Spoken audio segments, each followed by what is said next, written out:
Hola, primas y primos. Bienvenidos a un nuevo mundo. This is for educational purposes only. That quote that I put up there was from Sonnet 59 from Shakespeare, but it's actually credited to Ecclesiastes. There's some contention now among historians because they found a Babylonian tablet that may actually be the origin of that particular phrase. Living in a shotgun shack. When I was working on my criminology PhD, one of the classes that we took was critical race theory. And when you start studying critical race theory, it takes you all the way back to at the point where they start to create a separation based on melanin content in the skin. And you may find yourself in another part of the world. And you may find yourself... But it's the individual brain in a social setting among other brains that decides the way we're going to behave. And apparently this is not new. This goes back a little bit further. In a paper written in 2011, they're saying that the idea of us versus them may have come along as a biological package early on. And you may find yourself behind the wheel of a large automobile. This was one of the problems in learning critical race theory at the university, at the PhD level, because it doesn't focus on the neurological aspect of it, and it doesn't go back. It kind of went back to around the 14th, 15th, 16th century. It didn't go before that. You might find yourself in a beautiful house. Around the same time that Sakara et al. Were writing the paper of Us versus Them, Judith Butler was writing an opinion piece for The Guardian where she was talking about the philosophical underpinnings of Hannah Arendt's banality of evil.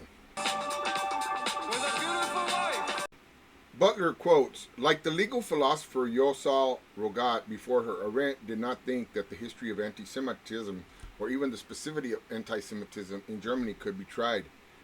She objected to Eichmann's treatment as a scapegoat. And then at the end she says that remarkable for us, no doubt, is Arendt's conviction that only philosophy could have saved those millions of lives. And you may ask yourself, well...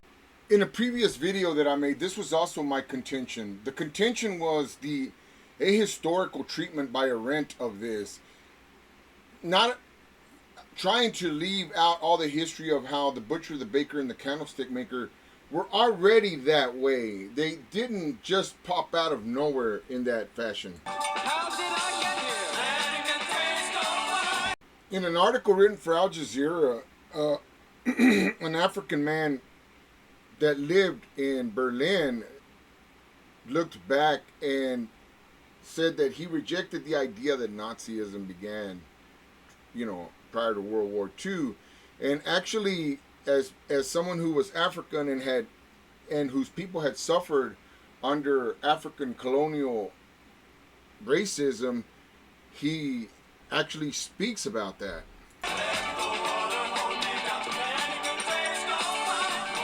And again, I'm addressing that idea that we learned in university about critical race theory. It only goes back like so far. It's not a thing that's neurological, that's wired into us. Like going back to the quote of nothing new under the sun, we're designed this way. It's not something that just popped up recently.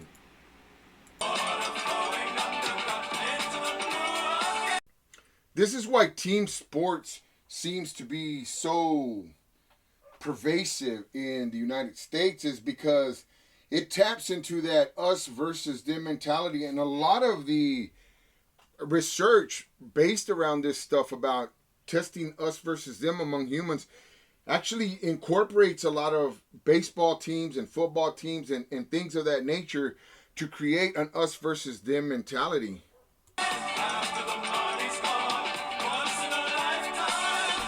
The idea of white supremacy and racism and xenophobia feeds into itself. It's not something that happens and this is what I didn't like about Hannah Arendt. She made it seem like it just happens in a vacuum, and these things don't happen in a vacuum. Think think back to like some of the stuff that was written about how the Nazis were inspired by Jim Crow and the way that the Americans treated Mexicans at the border. These are all things that were known. One of the things that people seem to not understand is that the Nazis created laws to be able to allow them to do what they're doing, just like the Zionists in Israel today.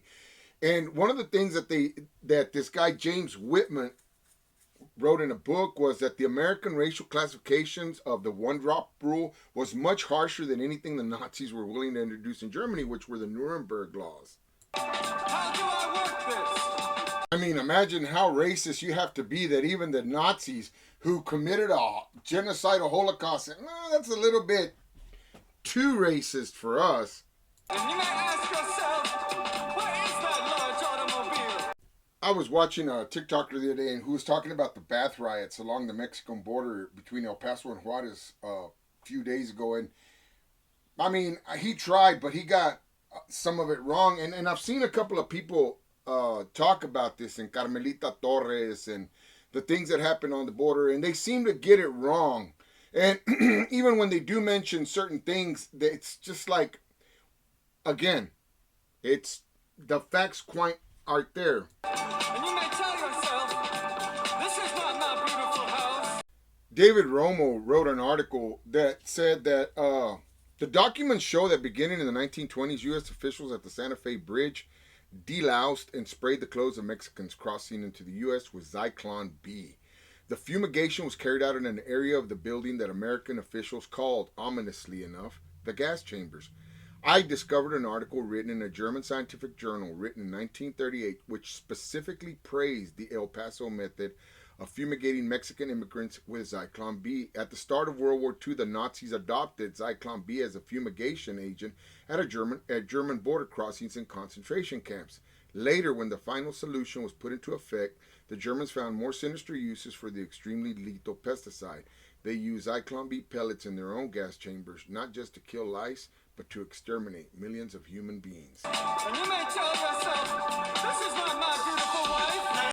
The argument that's being made is that something in the hardware, which is the brain, the central nervous system, the way that it operates in the universe, is slightly designed in a way that if the wrong software is put in there, you get some very bad results.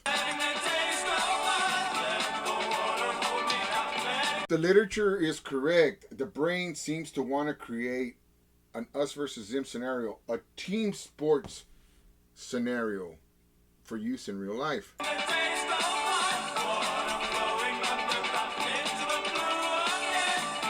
In other words, we've been running the same software and hardware for millennia. This is not anything new.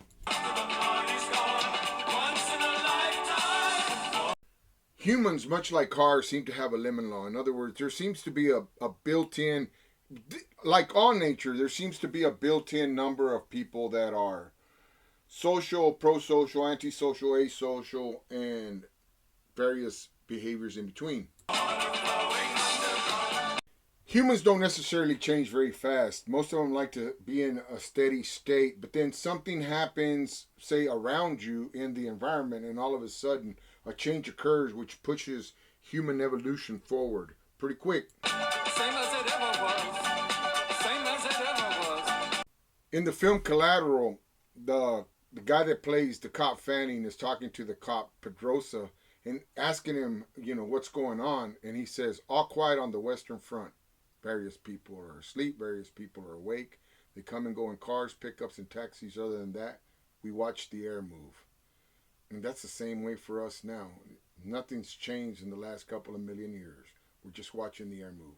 Thank you for coming to my TED Talk. Same as it ever was. Same as it ever